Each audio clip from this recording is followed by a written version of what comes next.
We got it. Okay, for those of you who are regular attendees, today is going to be a little bit different because what I'm going to do, I'm going to do three things, okay? First thing we're going to do, I assume at least some people here are somewhat familiar with what you can do with artificial intelligence, but we're going to look at some things that we can do because one of my points is, you can do a lot with it. And I want to show you some things. And the way I'm going to do that, I'm going to use two different products. What I'm looking at here is something called Gemini. And that is Google's. Google used to call that Bard when they first released it, but they changed the name to Gemini. And so it's a way to use artificial intelligence. And then I'm going to switch over now and then over here. I have to go to a different browser. This is Microsoft's what they call Copilot.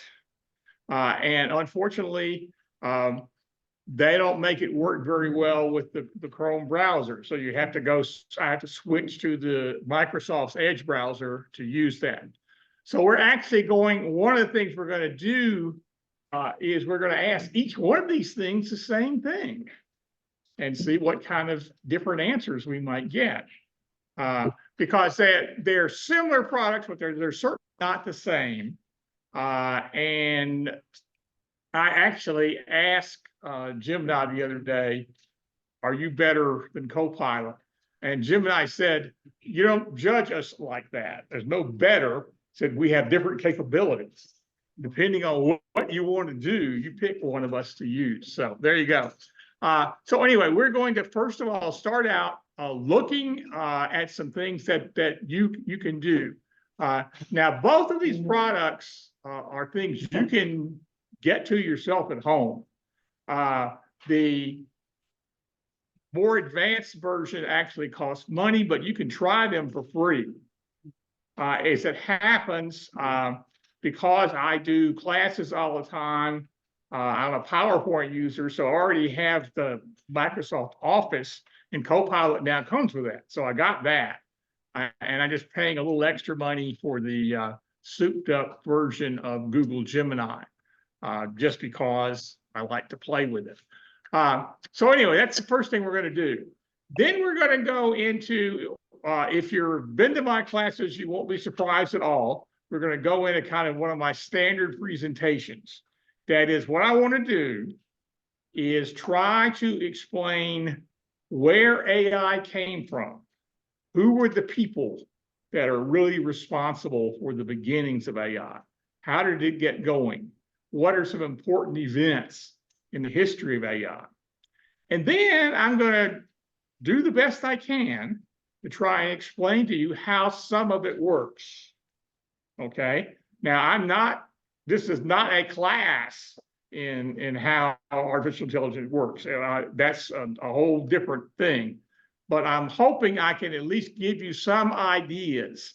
Now, that's going to require me to talk a little math, because as we're going to see, math is really what makes AI work. But it's not like super far out math. It's basically some really straightforward math, mostly involving arithmetic, but lots and lots and lots and lots of it.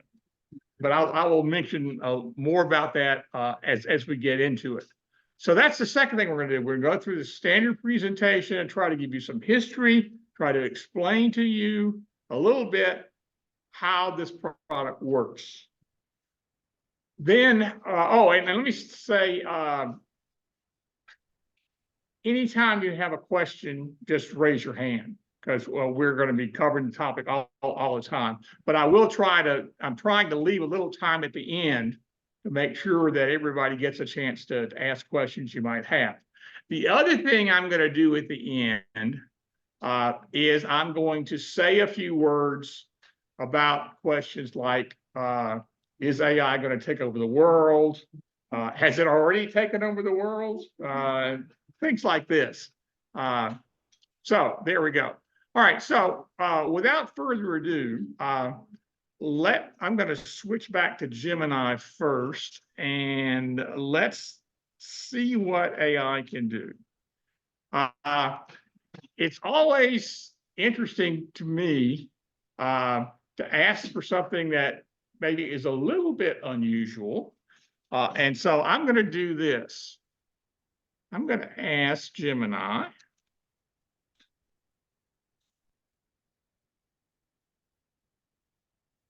Let me say short poem. I don't want to epic here.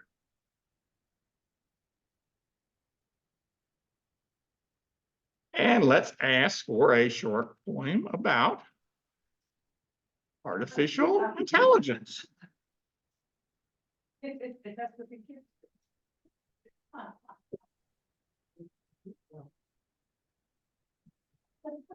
Okay.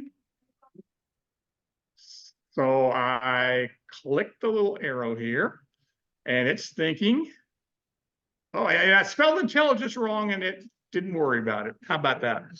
Okay. Okay, so here's this poem. Lines of code, a mind takes flight, learning patterns day and night. Thoughts emerge, no flesh or bone, a silicon soul forever grown. Where human limits start to fade, AI's answers deftly made. Problem solved with logic's grace, reshaping worlds at unseen pace. Okay, so there we go. Now let's try refining this a little bit. Let's say this.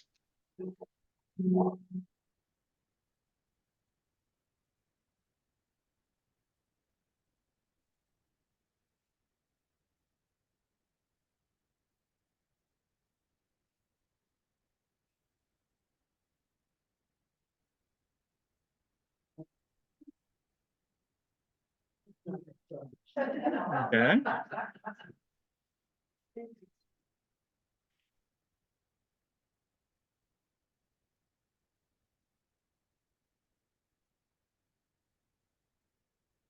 So I'm not going to, I'll just scroll up and you can read this one. I don't need to read everything to you. If you've read any Robert Frost, you'll see, obviously, Gemini knows about Robert Frost, knows the kind of language he uses, and is doing that. And I could sit here for the next 45 minutes, you name poets, and we'll get a version of the poem in their style. Yes, back there. Should AI use the foreign language? If you want a foreign language, yes, it should be capable of translating. I don't know. I can't tell you how many languages, but you know, Like the couple in this room have been corrected in the word German and the word yeah. Yeah. How much should we be concerned that this could be the death of human creativity? That's an interesting philosophical question. What it does raise is, you know, if you see a poem, where did it come from? While these things that it does are fascinating, I think I would recognize that they were done by AI rather than by people. However, one of the things that an active area of ongoing research right now is teaching artificial intelligence to do exactly that, to look at a poem, a story, a report, a whatever, and tell you this was done by artificial intelligence, or no, a human wrote this. Now, that's not a guarantee either. So it's hard to give a really hard and fast answer there. I would say, yes, it's a concern. Personally, I tend to lean toward, I think people, I, I think it's like when people in any kind of creative field gain access to a new tool, that after a while, they'll find a way to use that tool without making the tool their art. They'll find a way to make their art better by using it. So that's You what know, my, it made a crack against about humans in the previous poem. yeah. Even though that first poem seemed a little simple, it was very involved, and it made me understand why people are so concerned with AI being in the hands of the students and stuff like. Oh, that. absolutely. Now that is absolutely a completely different issue. You know, and this is something that all school systems need to be looking at very strongly right now. Is you know, how to make sure that students are still doing their own work. Because, you know, obviously you know, you can do lots of stuff. Yeah, right, yeah. Okay, all right. I'm gonna switch and go to Copilot for a minute because I want to show you something that it does, I think, a better job of.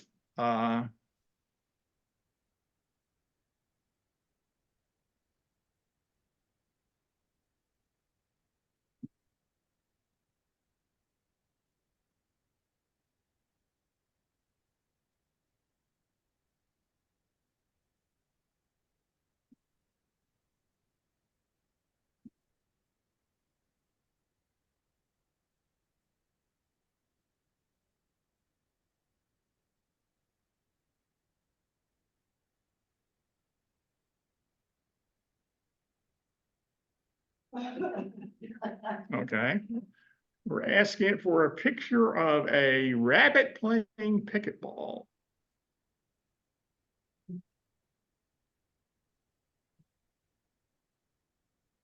And it's actually going to give us 4 of them. It's very generous in what it does. It always gives you options. Okay. So there we have it. And, you know, obviously it understands what pickleball is, draw a rabbit, and so on. So it really does. Now, Gemini can do things like this as well. In fact, why don't we just for fun make this one we try with both of them? So I'm just going to copy this.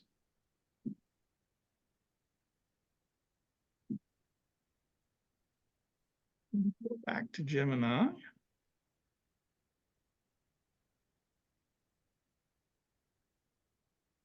See what it will do.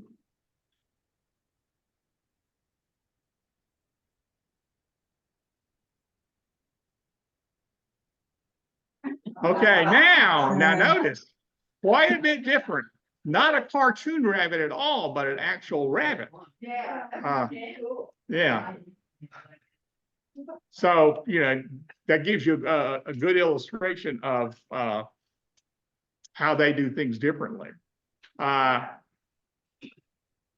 Okay, now, these are all fun things, but you might be saying, well, you know, you can do things like get it to tell you jokes, you can do all sorts of entertaining things. But how about, will it do anything that would be useful to me? Okay, well, here's something. Let's try this.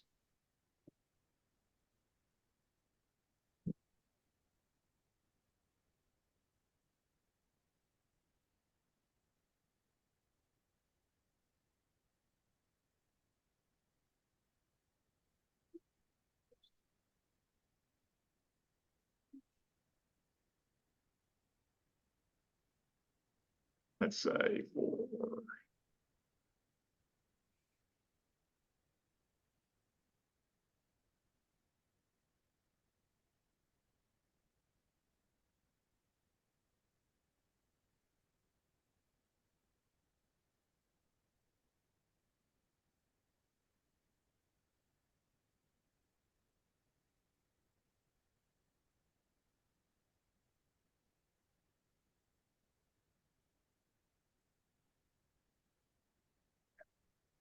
All right, so let's just see what we'll come up with.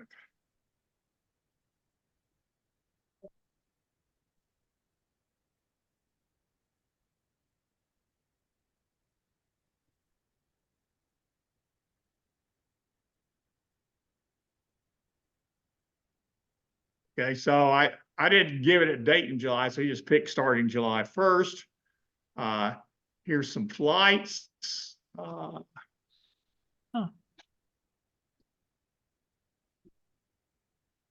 And those, he's got the prices so we can compare. Looks like 387 is our best out of that. And now he's got some hotels. I didn't say where in Nova Scotia, so he's free to pick. But he got Halifax.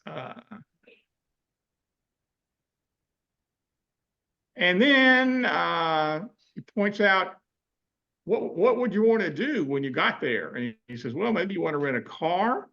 And he says, here's some other things you can do.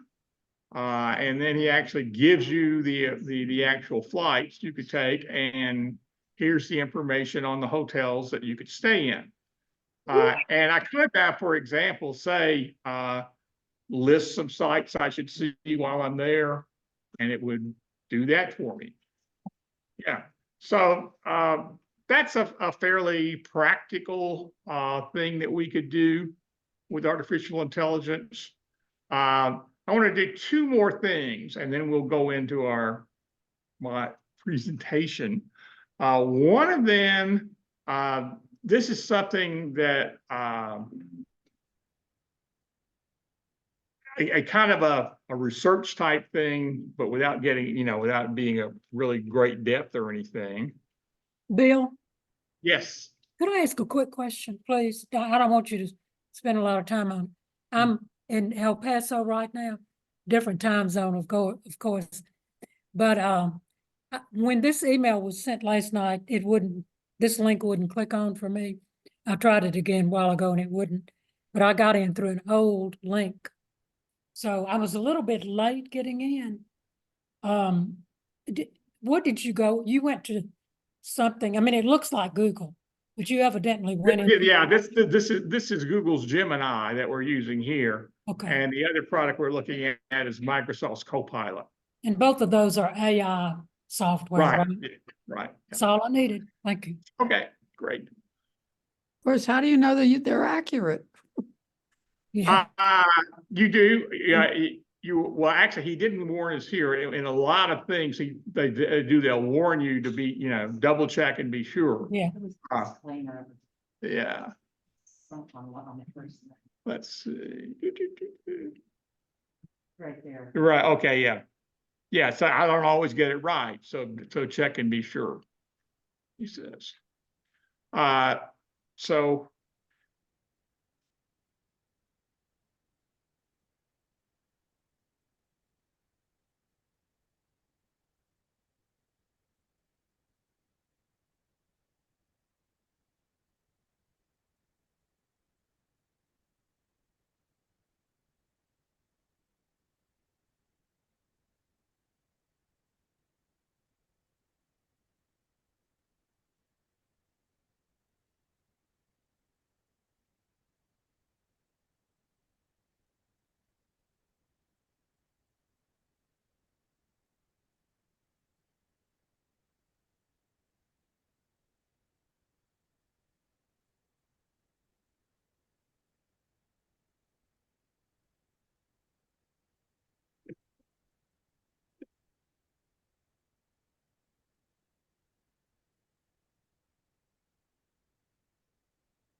Hopefully can figure that out. So what I'm asking is sort of like a demographic graph that'll show us what the percentage of the what I can't directly. Oh no. Okay. Well, he's telling us where we could go to get it. Huh. Interesting. So he says, well, you can go to the Census Bureau, obviously. Mentions a couple other things. Mentioned some tools you could use. But I'm really surprised it can't draw the graph. Yes. I don't know. I was expecting it to be able to do that. Let's It just, seemed like it's not just the drawing thing. I thought maybe it was just because of the whichever part of the program you're in or whatever you're doing. But it Yeah. looks like they really can't, it can't really grab the information either. yeah, let's see. Let's just ask Copilot if he can do this.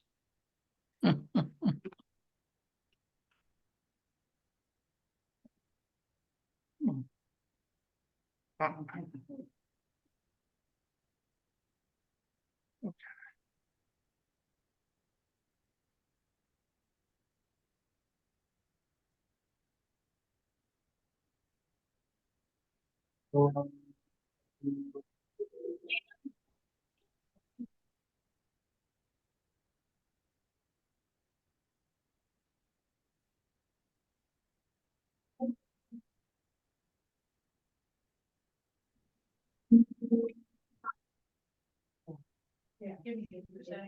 Yeah, but it's not doing so.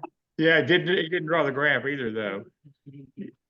Yeah, he did, actually find some percentages, for us, but, yeah, but he didn't actually draw the graph.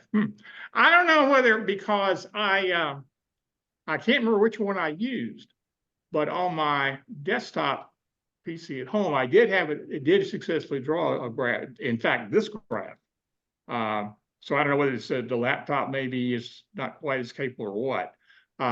If you're curious, the percentage over the last 10 years is going like that. The state is getting older fast, in other words. Boom. Baby boomers. Exactly, yeah, yeah. Okay, now, let's just do one other thing and then we'll go into our presentation.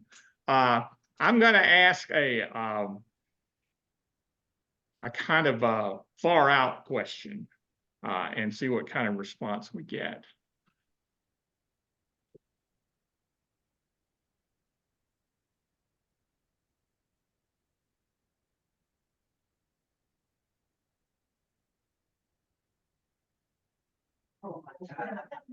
Okay, do humans have free will?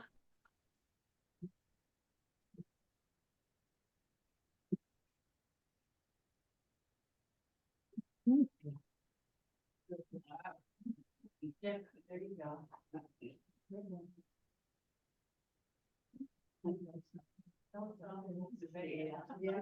That's true. And so what we get back is a bunch of philosophical references, and it's going to end up saying, well, don't know, because it doesn't. But it's clear that it's got access to a lot of information that relates to the topic. Okay. This is because this is the kind of thing that you could then pursue.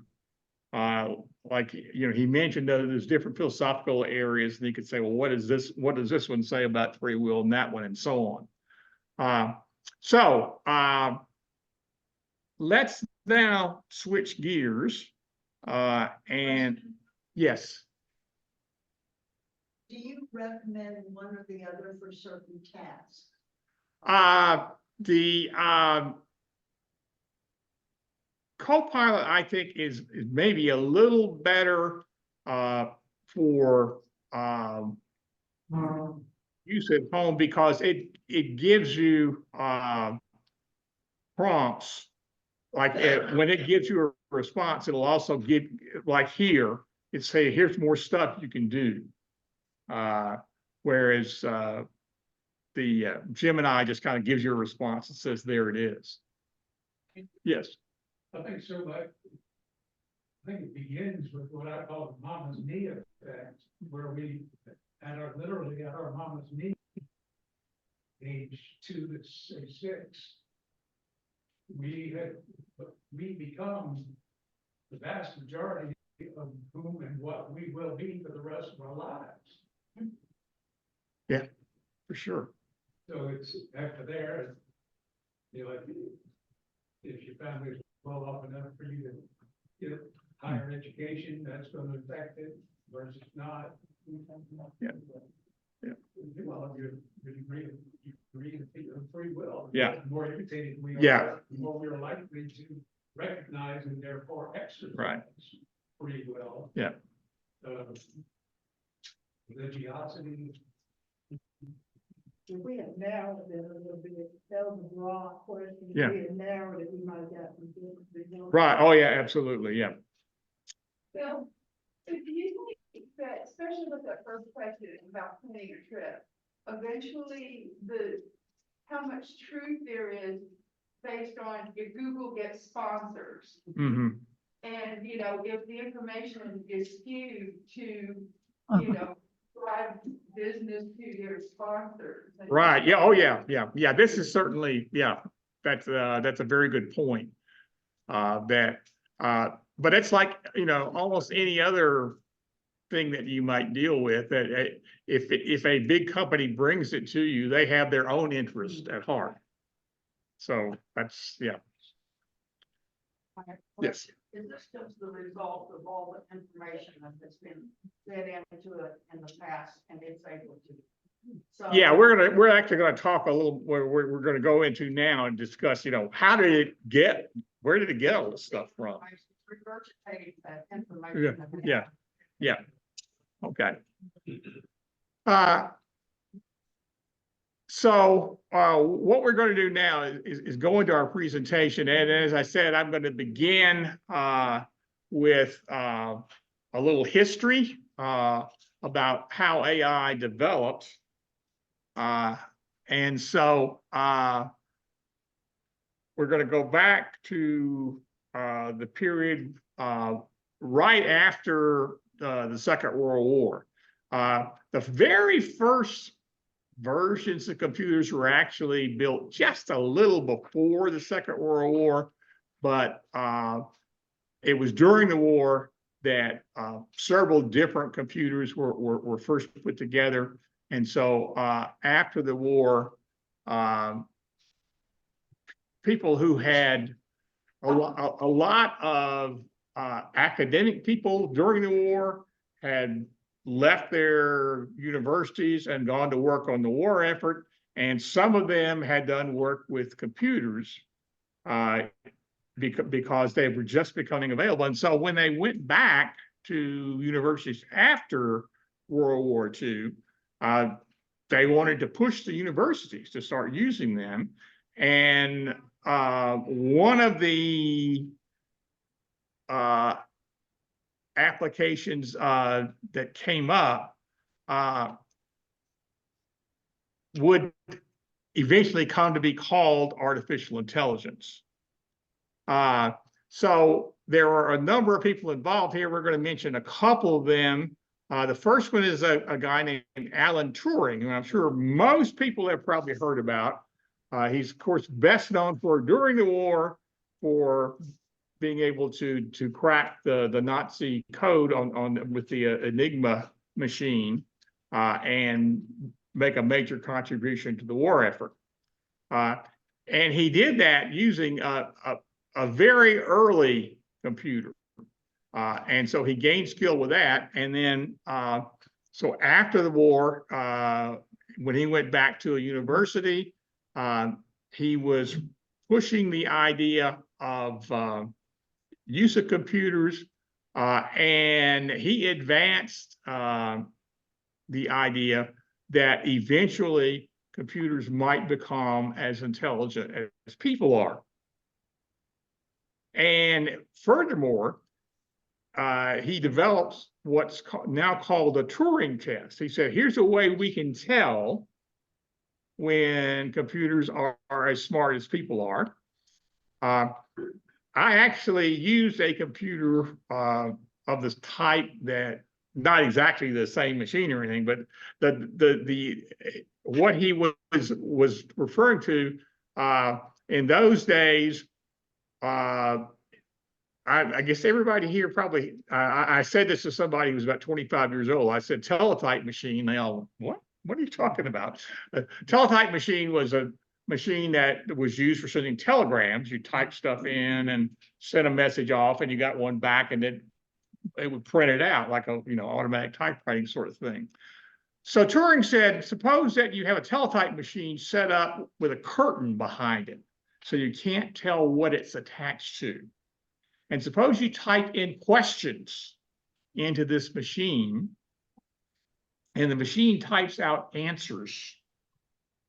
The teletype types out answers. If you can't tell whether these answers were produced by a human or a computer, then that means the computer is as smart as a human. Now, I don't think that's correct.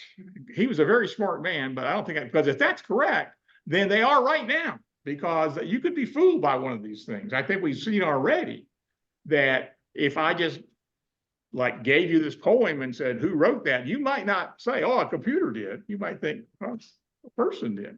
So in that, he was wrong. That test is just not sufficient enough to tell us when computers are really intelligent. But I don't know of another one that anybody has proposed up till now that would allow us to decide. But at any rate, he made that first major contribution, and a lot of people regard him as the father of artificial intelligence. But I want to mention one other person, and I want to mention him particularly because for whatever reason, I think he is overlooked when we talk about not just artificial intelligence, but even computers in general. And that's a man named Claude Shannon, who was an American. And Claude Shannon did some remarkable things in his life. He wrote a master's thesis in which he showed that anything that you could decide with the formal rules of logic, you could design an electrical circuit that would give you the same result. And I can't, we don't have time to go into the detail of how that works. But basically, he was an engineer. He understood how electrical circuits worked. And he realized that, oh, by flipping switches and making connections, we can do anything with an electrical circuit that mathematical logic can do. And what that meant then was that a computer you can make a computer to solve any kind of problem. You just have to figure out what kind of logic you have to go through and design such a circuit. So that's one thing that he did. Another thing that he did, he got a PhD in math, and then he went to work at a company called Bell Labs, which again, many people here probably know. It's still around, but it doesn't exist in quite the same form anymore. But back in the 1950s and 60s, Bell Labs was sort of the premier research institution in the United States that was not a university. And they did amazing research on all kinds of things. And while he worked there, he wrote a book called The Mathematical Theory of Communication. And that is basically the foundation of what we now call information theory, which is the theoretical basis of computer science and therefore artificial intelligence. And he did also contribute directly to one area of artificial intelligence, which we'll mention just briefly. After he retired and sitting around the house saying, oh, I'll keep myself busy, he started writing programs that would play chess. And he was one of the first people to write successful chess playing programs. Now, his programs were, just at a level where, you or I could sit, if we played chess, could sit down and play the program and feel like, okay, we're having a chess game here, but it wasn't like, we'd be overwhelmed. A famous episode in artificial intelligence in the late 1990s is when IBM built an artificial intelligence program that could beat a world grandmaster in chess. And that was just a continuation of the kind of work that Claude Shannon did. How close are we, or are we already there, where AI becomes truly self-aware? Okay, I'm gonna respond to that later, but I don't want to keep you, keep you wondering either. And the answer to that, I think, is we're not close. That's my personal opinion, that we're not close. Even though it could do some remarkable things, I don't think it's anywhere close to being self-aware now. And I'll say more later about why I think that. Yeah, is the IBM, is that Watson, is that like an AI? Yes, Watson is kind of like IBM's big AI application for business. That they sell to other big companies, and it's able to do a lot of remarkable stuff. Yeah. One more person to mention, a guy named John McCarthy. He was also a mathematician. He taught at Dartmouth College. And in 1956, he organized a summer seminar on artificial intelligence. And he invited about 80 people, including Claude Shannon. And that is kind of thought of as the place where artificial intelligence really got going, because up till then you had people here and there working on it, but he brought a lot of these people together, and they spent, I think, 8 weeks that summer working together, and that got a lot of widespread interest. Okay. All right, now I want to switch gears here. We talked about how artificial intelligence sort of comes out of working with computers, but it has another heritage altogether, and that's biology. And it's very important to talk about that, because as we're going to see, that really did move the field forward. So the understanding of the human brain, the major step, first step taken there, was by a couple of guys, Spanish and Italian anatomy professors, Cayal and Golio, and Golio actually invented there was a technique to being able to draw things like this, and he invented that, and then Cayal used it. This is Cayal's sketch that he made using Golio's technique of two neurons in a brain, and you see all the connections running between them. That got research started into how neurons work in our brain. And that is really the thing that provided the clue that was needed for the software version of artificial intelligence to come forward.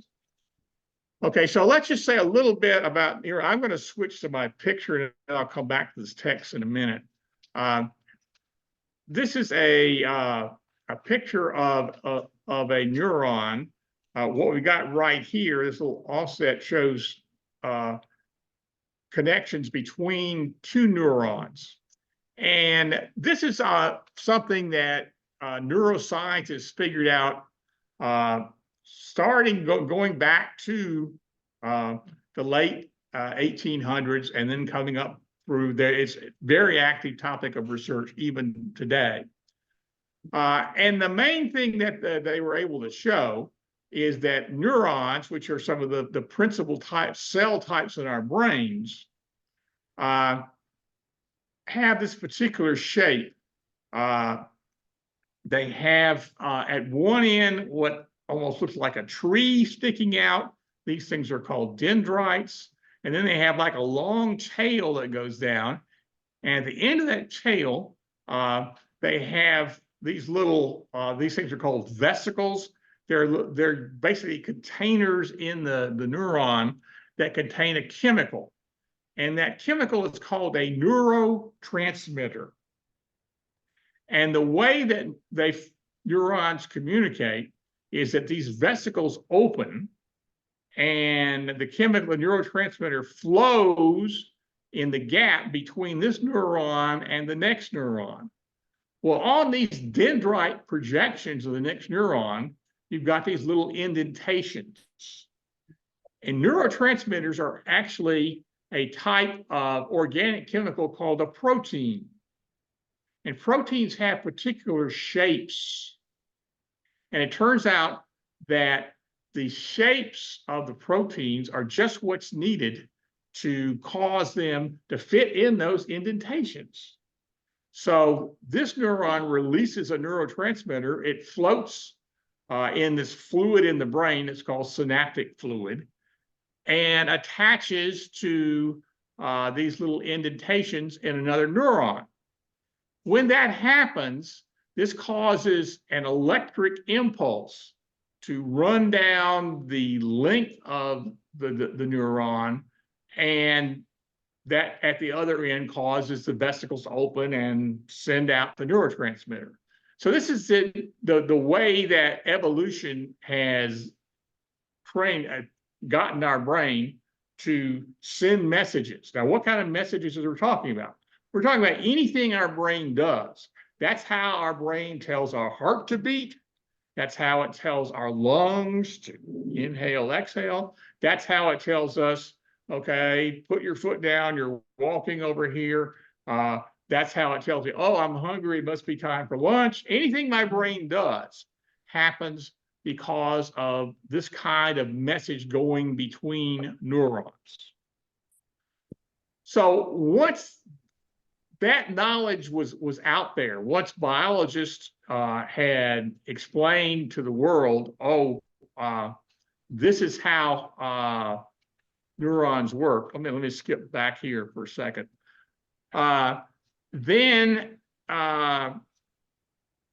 the people working on artificial intelligence said, okay, if we want to make a piece of software that's going to have the kind of intelligence that the brain does, then we're going to need to make some kind of software that can do something similar to what the neuron does. And so a couple of guys, and actually these were biologists who got interested in, well, a biologist and a mathematician who got together, and they built the first piece of software, which they called a perceptron. And the idea behind the perceptron was that it could function like a neuron does, that it could send input to another perceptron, and depending on how much it sent, then that perceptron could then do something further. So that was like a real big step, but it didn't really lead to anything significant happening because there needed to be something else. Just the building of software that acted like a neuron is not enough. We need something else. So what else do we need? Well, now we got to go back to neuroscience again. Some work that was done in the late 1950s by a couple of guys, David Hubel and Torsten Wiesel. They were studying vision in cats. And they did this experiment with cats. And I'm not going to describe the experiment in any great detail, because if I did, it'd make everybody sick because of what they did to the cats. It was horrible. But they learned something. They learned that the way cats process images is that, of course, we know the optic nerve takes information from the retina and brings it into the brain. When it enters the brain, it goes not to a single neuron, but to a whole layer of neurons. And in a short period of time, the information proceeds from that layer of neurons to another layer, and then to another one and another one. And so what these guys had done was to come up with what we now call the neural network. A network of neurons is what it takes in your brain to really do things. And it's going to turn out that when we bring this network into artificial intelligence, we'll get somewhere there as well. So they actually got the Nobel Prize in 1981 for the work they did. And this is a kind of sketch. This is what they were able to find out. Say that your cat is looking at a mouse, then images come in from the optic nerve, and in this first layer, it picks out just the outline of the mouse. And then as we go further and further back, it gets more and more detail as to what the mouse looks like, until it's finally able to get a full image of what the mouse is. So once this got out, then the guys working on artificial intelligence said, oh, we need to build a software network of these neurons. And then maybe we can actually accomplish something with this. And so they started in that direction. And that led then to what was the first major big success of an artificial intelligence program. And that was something that was a program written for the US Post Office, which is used to read handwritten zip codes. Okay. And the way it works, you have a scanner. It scans the digits in the zip code, and they are, it looks for, Yeah. you know, Hi. looks for Yeah, the, you're picking it up, and then I come to your house at 5:45. sorry about this. Mute yourself, lady. I'm going to do it. Okay, I'll be there at 5.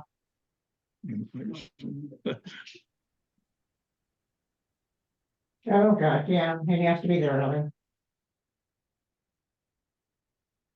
Okay, I'll be there at 5. Okay, here we go.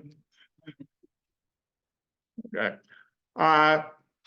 So we get the image of the digit and we project it onto this grid, which is that they picked 28 squares by 28 squares. Don't know quite why that was a choice, but it was. And then what they do, the scanner then returns a number for each of those little squares that tells you how much of the square is actually filled in with information. So all this stuff is black, it'll just give you a 0 for. And then for this, like for a little square that's totally in a white area, to give you a 1. And for these squares that are sort of like on the edge there, it'll give you somewhere between 0 and 1, depending on how much is filled in. So that gives us a way to come up with a list of numbers. And we said it's 28 by 28. 28 by 28 is 784.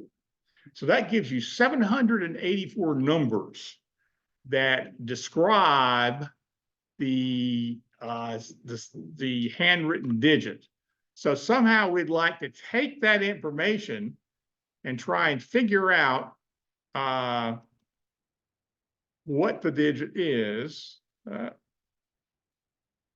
And so they came up with this neural network that would take in all the information.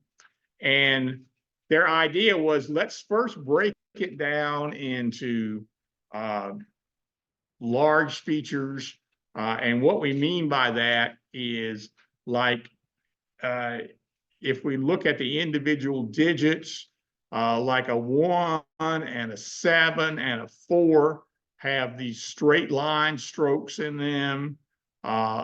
Zeros and 9s and 8s have these loops. And there are a couple oddballs, like a 5 has some horizontal lines in it, and a 7 has a horizontal line. So we can sort of think of, well, those digits are kind of made up of things that look like that. Now, of course, we know if people are doing handwriting, they're not going to do a great job of doing those things. Their straight lines will probably be jaggedy, and their loops won't be quite round, and so on. But hopefully, we think we can somehow make our network handle things like that. So how does it do it? Well, it takes in the first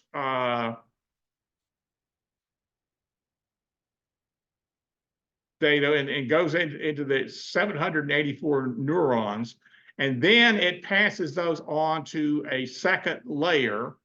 And here I'm going to make a very simple diagram, because if I try to show you 784, we obviously can't see it. So let's just think about, these are some of the neurons in that 784. And each of them has got a number in it. And I want to pass that number to a neuron in the next network. So there I go, sending that information along. But I don't just send the value of each one to the next neuron. I take that value and I multiply it by a number called a weight. And that turns out to be really critical. And the reason that I do that is, otherwise I would be sending exactly the same information from each neuron, and that wouldn't be what we want. And it turns out the idea is to have these varying weights from neurons. And you can think about it, if we back up a minute, remember, some of those things are going to have zeros in them because that's where the image was all black. And so we don't really care about those things. And so that we can give them a weight of 0. Some of them are going to have 1s in them. We want to make sure we get all those 1s, but some of them have numbers in between 0 and 1. So our weights can help us get that correctly. So we take in all those images, and we have to come up with numbers to use for those weights. So how do we do that? Well, this is the fascinating thing. We guess. We just take a flying guess. Just any old thing you want, stick it in there for those numbers. And then we calculate what goes to the next layer, and we repeat that process, and we keep doing that as we pass stuff from layer to layer, until finally, here we come to the output. Now, what do we think, what's going to come out at the other end? We're not going to be so absolutely sure that we can say, oh, this is a 5, or whatever it might be. What we're going to do is say, what we're going to do is to try to figure out what's the most probable thing it can be. So the last layer is going to have 10 neurons, and they're going to give me the probability that I'm getting a digit from 0 through 9. So the number here would be the probability my number is a 0. Here it's a 1, and so on. And so what I want to do then is to get one of these things to have a much higher probability than the rest. And then I can say, oh, that's what I think the number is. So like if the probability for, in this case, we're looking at a 2. So if the probability for a 2 came out to be, say, 0.8 or 0.9, say, oh, it's probably a 2. Now, it could, of course, happen that they all came out to be like 0.1. And then what would I say? Well, I wouldn't know what the answer was. But it turns out that if I can't get a good answer, what I have to do is adjust those weights. And here's where here's where the math gets a little bit more difficult. Up till now, all I've talked about is multiplication. What we do now is try to figure out, well, how wrong are we? If we take a known digit and put it in there and run it through our weights and it comes out and I don't get the right answer, then I know how wrong I am, because I know what it should have been. It should have been just what, like if it's a 2, it should have come out, you know, what the probability of 2 is 1 and everything else is 0. But if it came out that 2 was, say, 0.2 and somebody else was 0.3 and so on, then I'd say, well, those are not really the right answers. But there's a mathematical way to go back and adjust the weights and try again. And so then I take a different digit and run it through the same process and see what my answer is. And I keep doing that and doing that. And it can be shown mathematically that over time, my weights will get better and better and better until I'm actually able to finally come up with pretty good results. And the actual program that the post office uses is able to scan handwritten digits with an accuracy of 99.72%.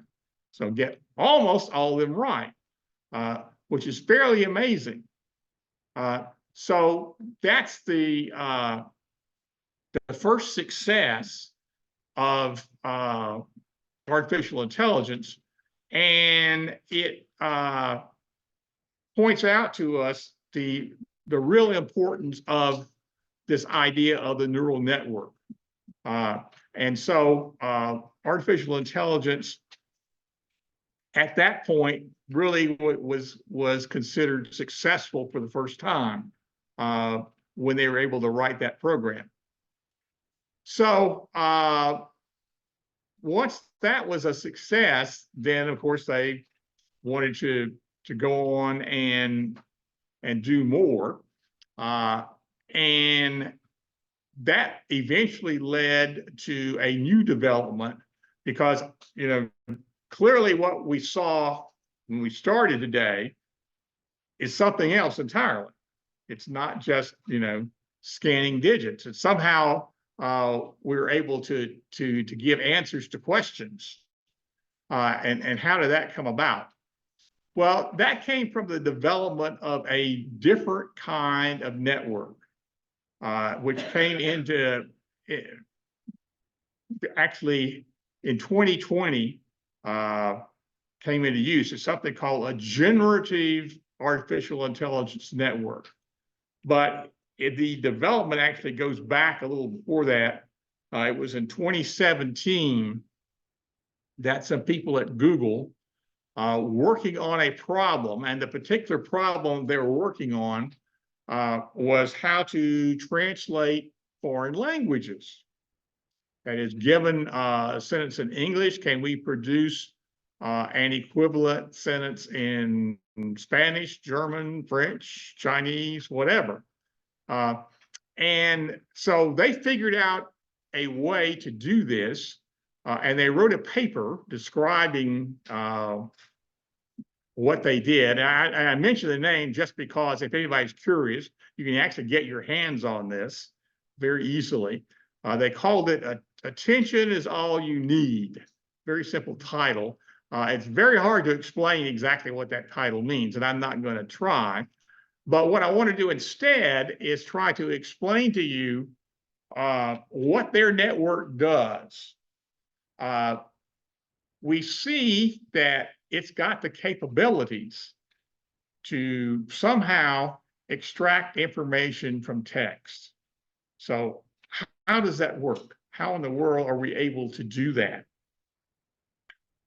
Well, it turns out that the answer is it's a matter of, I mentioned very early that, you know, there's a lot of simple math here where there gets to be a lot of it. And this is where the lot of it number really comes in. We do the same sort of thing. We build a a neural network, we assign it weights, but the kind of network we build is just mind-boggling. The network that is used in the post office software to scan digits uses about 50,000 weights. And in order for it to work properly, they've all got to be assigned. The kind of network that's used in these generative AI programs. I'll give you an example. One of the famous ones you might have heard of is called ChatGPT, which actually is, I should have mentioned when I talked about Microsoft. So Microsoft Copilot just uses ChatGPT. So when we were doing stuff with Microsoft Copilot, we were using ChatGPT. So ChatGPT has a neural network. In order to determine the weights, they actually had to go out and pull in every single web page on every website that's publicly accessible from anywhere. That is, they had to grab, anything that was not password protected, anything that they could get at. They scanned it and pulled all those words in. And then they went through a process that somewhat similar to the idea of taking scanned digits and breaking them up, taking words and finding relationships between them. So it reads all this text and you pick a word and it finds 250,000 examples of that word being used in sentences, say. And from that figures out something about the properties of the word. And then it uses all that knowledge to calculate the weights for its network. We said that the network that the post office uses 50,000 weights. ChatGPT uses 1.75, not million, 1.75 billion weights. And so in order to for it to work, they have to figure out what all those weights are. At this point, we need to mention one other thing. The reason why artificial intelligence is where it is today, in addition to the factors we've already seen, the development of the software, the use of ideas brought in from neuroscience, it also depends on some things that have happened in the development of computer hardware. And interestingly enough, those of you who have most of us here, I guess, who have children, remember when our kids were teenagers, right? What did they like to do when they were teenagers? Play video games, right? And they all love video games. And one of the things that really drove the development of video games was to try to make them be as nice looking as possible. I can actually remember back to the early Atari computer and the kind of video games you had on it, and they worked. I mean, they were fine as far as being functional, but they could look kind of crude. And then later on, when you get into this Sega Genesis and Nintendo and these other type of gaming devices, you start noticing that the graphics they produce are really crisp and clean. There's just a huge improvement. Well, it turns out that the engineering knowledge that they had to develop to produce that kind of graphics hardware for video games is exactly what's needed for being able to process huge bunches of numbers. And so it just happened to come along at the time that it was really needed. And so that's the other important step that takes place that leads to artificial intelligence being where it is today. Okay. So what I want to do now, I did, let me first just stop and give you my perspective on a couple of things. And then I'll be glad to answer, and there are lots of other questions we can look at. Number one, the question that was already asked, you know, is this artificial intelligence what we might call sentient now? That is, can it already think? And I would say, no, absolutely not. Is it going to become sentient? And I don't feel as confident about answering that. But I think the confident answer I would give on that is not anytime soon. There have been such remarkable developments that I'm not willing to say that will never happen. But I just don't think it will happen anytime soon. So why not? Why don't I think that? Well, there's a crucial thing that is involved in developing artificial intelligence to the point that it is here today. And that is the capability that humans have of thinking abstractly, of looking at concrete things and realizing that there are guiding principles behind them and figuring out what those principles are, and then turning around and using them in some different way. Okay. Mathematics is full of this. You can think of all mathematics as starting out with dealing with simple arithmetic. And some people, a lot of people just happy, just learn to, add, subtract, multiply, divide, do useful things, figure out what your total grocery bill is, things like that. Other people noticed when they did those things, certain properties that arithmetic has. And they got to wondering, is it only arithmetic that can do this, or are there other things? And they developed these more abstract areas of mathematics. They developed something called linear algebra. And linear algebra turns out to be the main background tool that's used with artificial intelligence. So I personally haven't seen any indication at all of a computer being able to do anything like that. And I mean, I haven't seen anything close to it. So this is why I would give my answer and say, not only can they not do it now, but I don't think they'll be able to do it anytime soon. But I'm not quite willing to go all the way out there and say never. Okay, let me stop now and see if we have more other questions. Yes.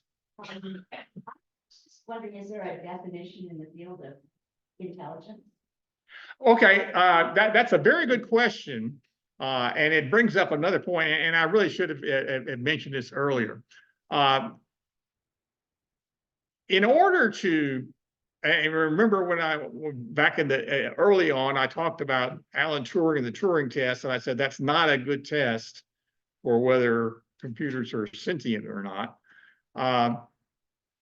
And I said, I don't know of a good test. And the reason I don't know one is we don't really understand, I think, what we mean by sentience. What does it mean for us to be sentient?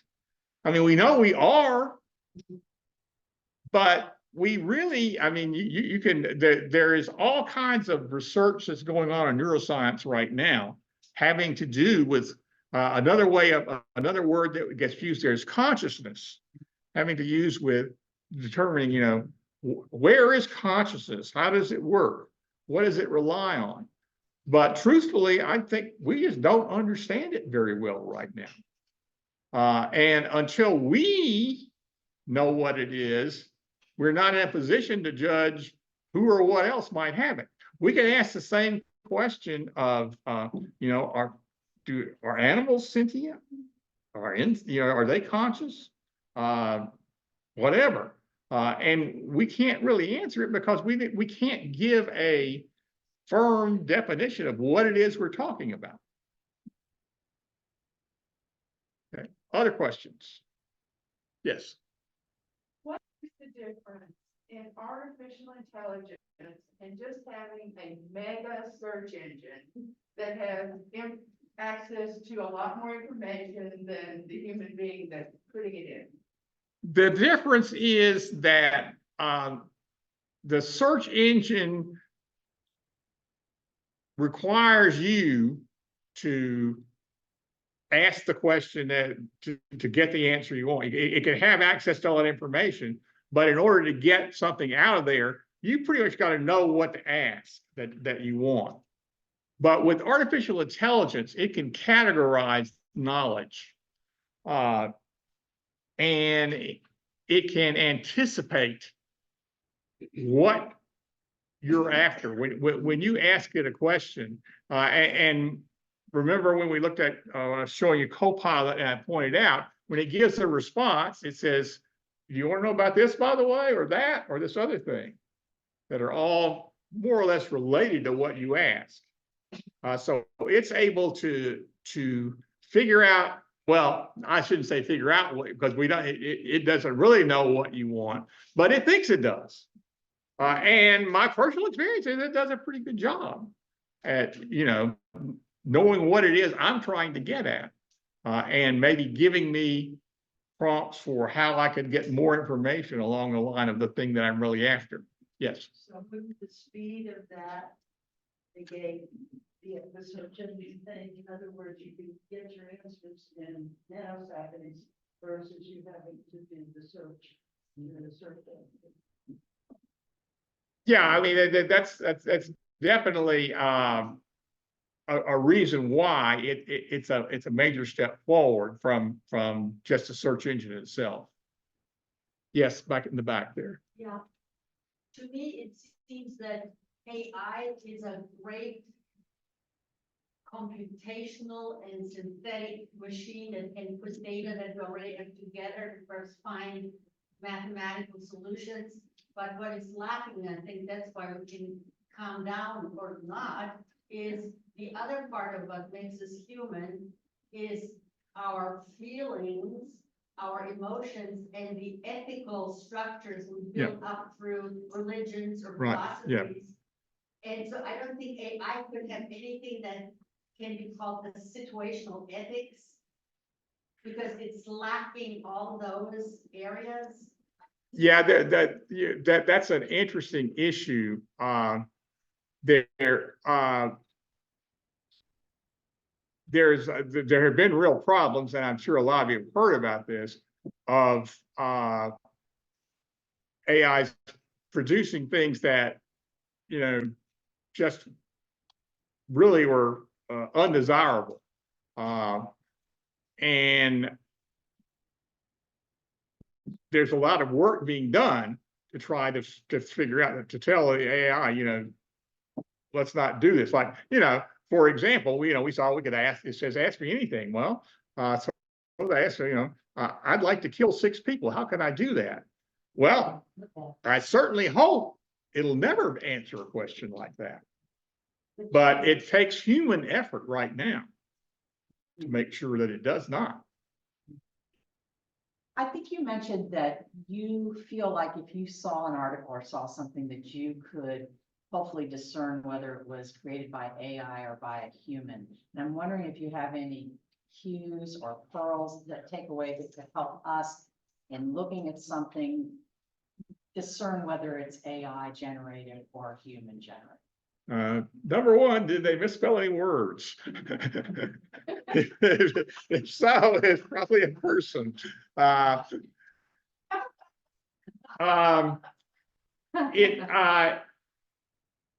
would just say this, and I have a hard time quantifying exactly what my thoughts are, but there's a certain kind of a rigid structure to the responses that you get.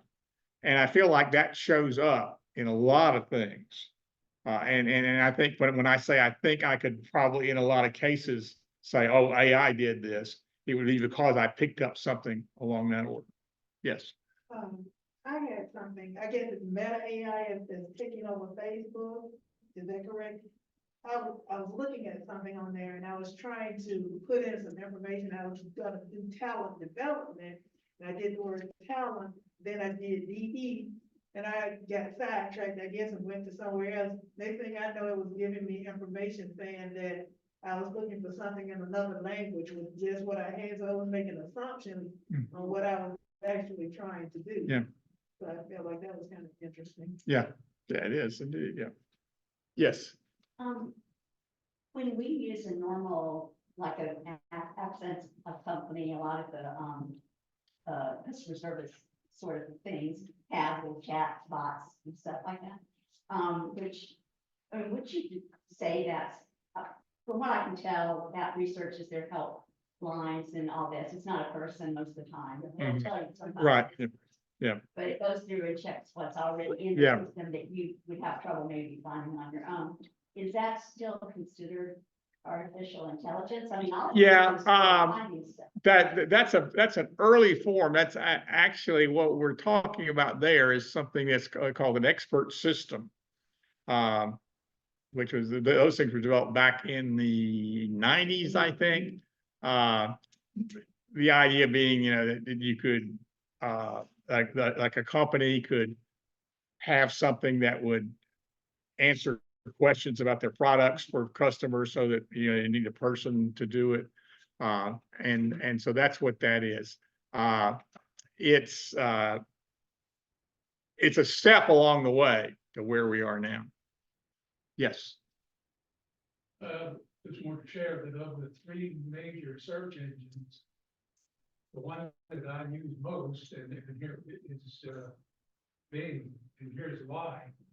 On the right side of the screen, they succinctly summarize the answer to your question. Yeah. You can get into more detail on the left, but they summarize it. Yeah. You go on the right, and I take a picture with my phone of stuff I want to remember. Mhm. Yeah. Yeah, that's a good point. And now you can ask anytime you get a response from AI, you can ask it to summarize it. And it will do that. But that's, as you say, it's very nice just to have it done and not have to do anything further. Yes. So I wondered if you had an opinion or not, what we should expect is the most dangerous part of AI and what is the most productive and positive. Okay. The real danger, I think, is we looked at this image creation where you tell, I want make me a picture like this. And that's already being used. You know, like, you know, people are making fake images of things. And then now this is an area where right now probably the only solution is AI.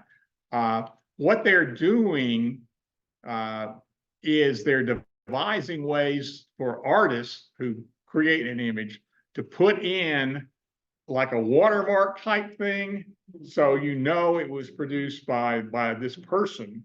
And so in that way, if you look at an image and it doesn't have that, then you pretty well know that, okay, this was done by AI.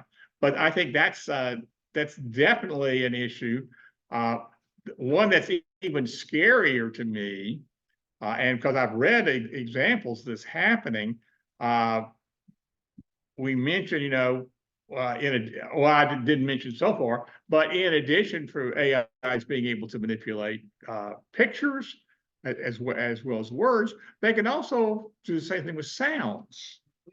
And if they can get a sample of your voice, then they can produce a message that sounds like you. And there are these cases where, you know, people get a call in the middle of the night and it sounds like their child and they're saying, oh, I'm in jail and you need to send me $10,000 right now.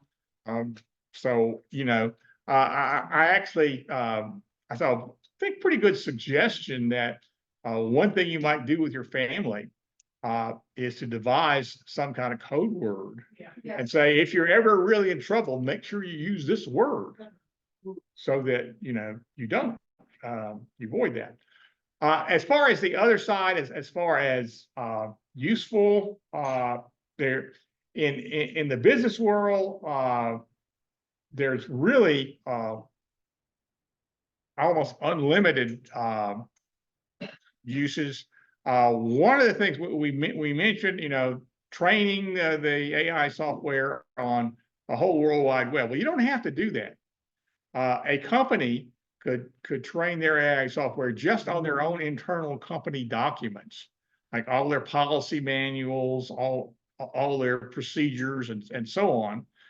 And then they could have like programs that assist you in like preparing, if you're a salesman, preparing proposals, to assist you, you know, to make sure that what you put in there really is accurate. If you are like sending people emails, they can fill in details on the emails for you from knowledge of the basic company knowledge and so on. So that's really an area that's very helpful. I think the one that I have seen lately that I think is the biggest positive, and we talked about this in our regular class a few weeks back.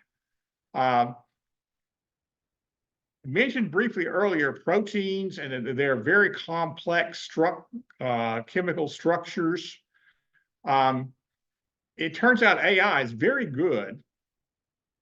You can teach it like all sorts of chemicals, what their structures are, and what their properties are. And so one of the things that was done recently with that is this AI program that had learned a lot about organic chemical structure was able to look at a drug which had been used for treatment of diabetes, it was, you know, okay at that, and it came back and said, you know, this thing's an antibiotic, which nobody knew. And they tested it, and yes, it is an antibiotic. And not only is it an antibiotic, but it turned out that it was capable of getting rid of some of these resistant bacteria that cause problems for almost all other antibiotics.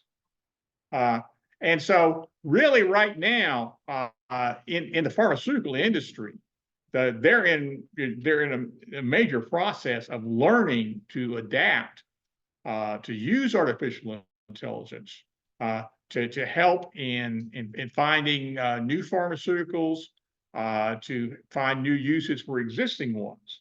So I think that's one of the things that I know of going on right now that really is, you know, a major positive development. Yes. Bill, there's been many stories about the net loss of jobs in various industries. Right. And even lawyers are not immune. Yeah. There is no question that jobs are going to be lost because of it. You just can't deny that. I think probably the overall effect is not, and I've read analyses by several people, that it's also creating new jobs. Now, the problem is, of course, with that, you know, when you eliminate one kind of job and create a new kind of job, the person whose job was eliminated may not be able to do the new job. Okay. Now, that's a problem. There's no question. But it can be addressed if companies will look at their employees and say, you know, okay, we got this new tool and we don't need this person to do what they're doing anymore, rather than, you know, say, hey, come in here and take this check and go home. bring them in and say, okay, we need to see if we can find some kind of new role for you. Now, not, will all companies do that? Of course not. Some companies are just gonna fire people right up, because that's the way some companies are. But that's, again, that's a property of companies and not of AI. So I feel like it's certainly gonna cause turmoil with jobs. But I think in the end, it'll be like any other major technological advance. In 10 or 15 years, as many people will be working, as large a percentage of people will be working as are working now. It's just they'll be doing different things. Yes. Just like it created, the poem and stuff early on. Mm. What could it do, like if it had took one of our uploaded pictures and you said, take my picture and do this, or that, like, that sounds like it could be dangerous. Oh, yeah, right. I was pointing out earlier that that's the kind of thing that's really scary. It's something that people need to stay on top of, is looking out for fake images like that. Yes. What do you think about the fact that AI is already sophisticated enough? If we were people in the free world, would probably never know if or when Vladimir Putin or Kim Jong-un ever dies. That's a good point. Yeah. Yeah, that's interesting. Yeah. I hadn't thought about that particular one, but you are correct. I mean, because they could make, images of them that would just walk around and do stuff forever. Yeah. Yeah. Good. Very good point. Thank you. Yes. Okay, yeah, there are all kinds of legal questions involved, and one of them is we talked about how these AIs are trained by, like gobbling up the whole World Wide Web. They read encyclopedias, they read all kinds of stuff. They read a lot of copyrighted material, and the question is that against the law or not? Now, I don't know how to answer that.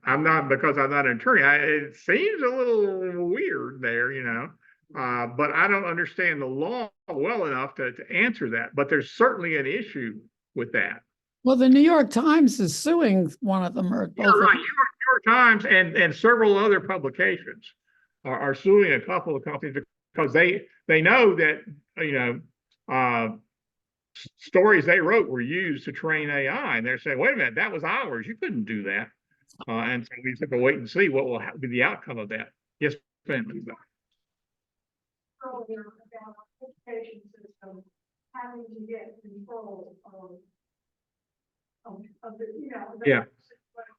Do you really think that the education system in our country and the world can really get control of how the students use it? It's gonna, I can't visualize right now how they can do that. I just hope that they are, they're thinking about it and trying to find ways right now. Yeah, because it's definitely a big issue.